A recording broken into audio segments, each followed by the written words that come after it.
give a fuck.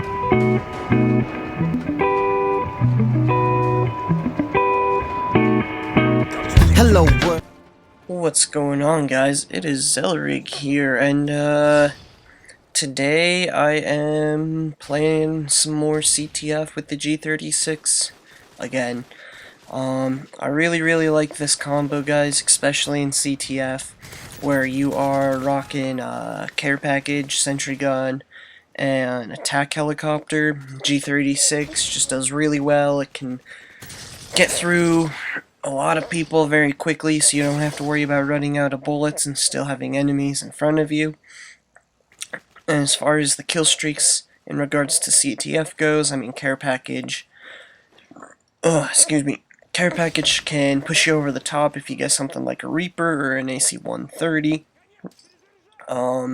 Sentry guns, you plant them on your flag for defense or in the spawn for offense, and it goes really well, and as long as they don't shoot your helicopter down right away, you'll rack up a few kills, and that just keeps the enemy at bay for a little while.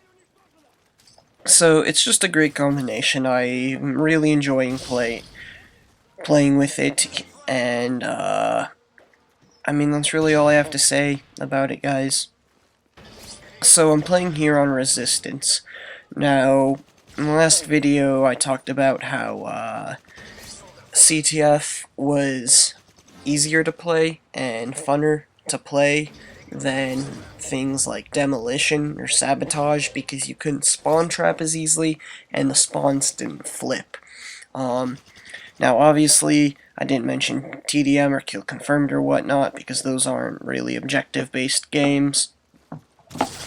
And Search and Destroy, I haven't played any Search and Destroy in a long time on MW3, just because of how quickly you die and the bullshit weapons in this game. You just have somebody that comes through and FMG9s you with extreme conditioning and steady aim, and if you're not ready for it, it just rubs you the wrong way. I'm not saying that's anyone's fault, but I'm just saying it makes Search and Destroy not as fun as it has been in previous Call of Duties. But anyways, what I was going to say about Resistance is, Resistance is one of the few CTF maps where you can actually spawn trap, at least without a team. You can spawn trap the enemy pretty well with just one or two men. And I think you'll actually see that in the next round. It may be a different game. I think I have two CTFs here on Resistance that I'll be uploading.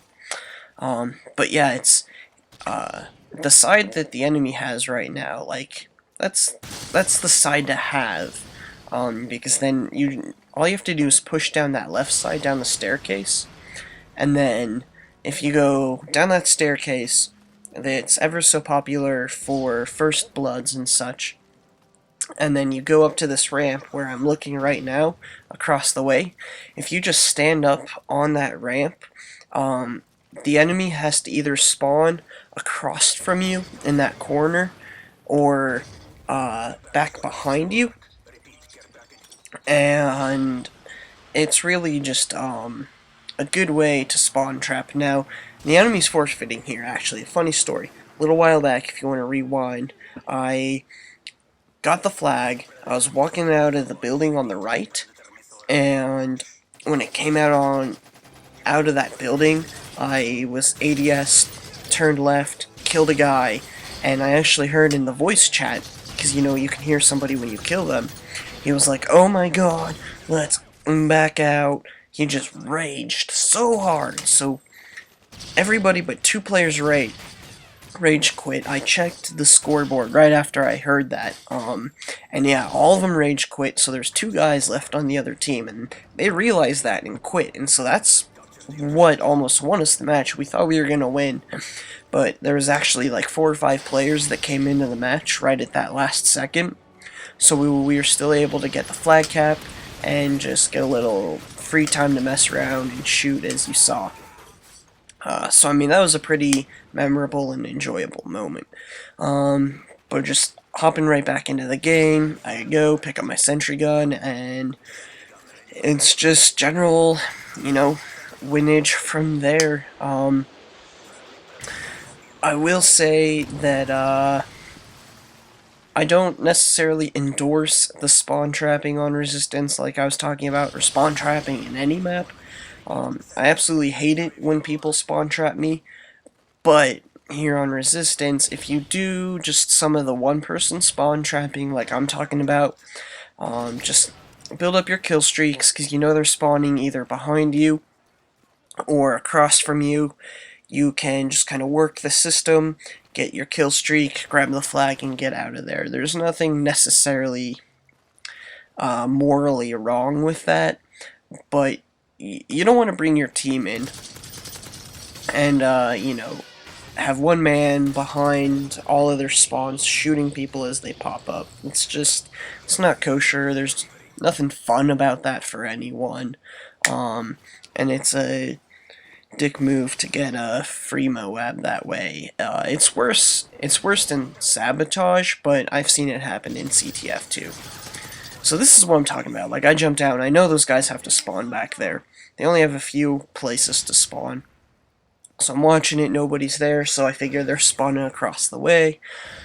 I will come up, check across to see if anybody's running through, check that hill, pick up a kill here, get my helicopter. I do decide to stick around a little bit longer because I want to pick up my sentry gun and my care package so I can use those.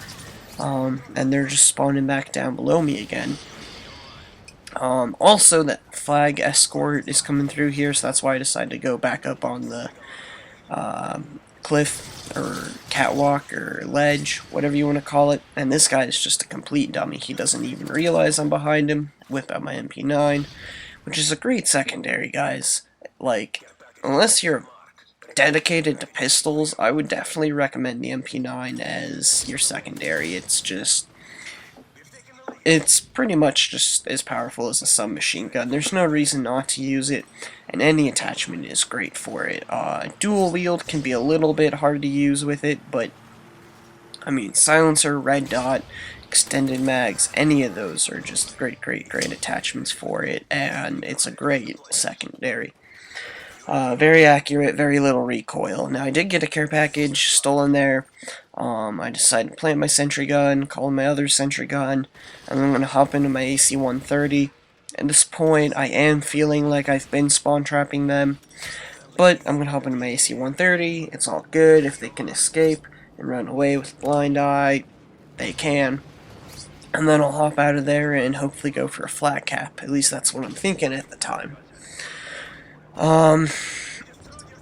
So, one last thing I want to discuss, guys, is the speed of which these games are being played.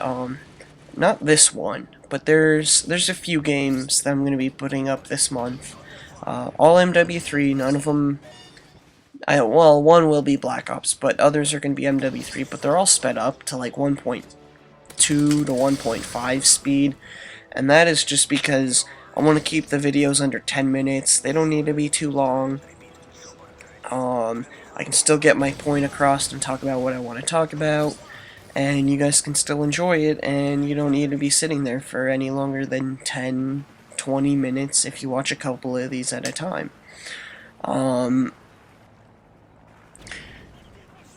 I think that, yeah, I mean, this game's pretty much up there. Nothing else fancy really happens, so I hope you guys enjoyed this gameplay. Definitely leave a comment about what you're thinking, and you guys have a great rest of your day.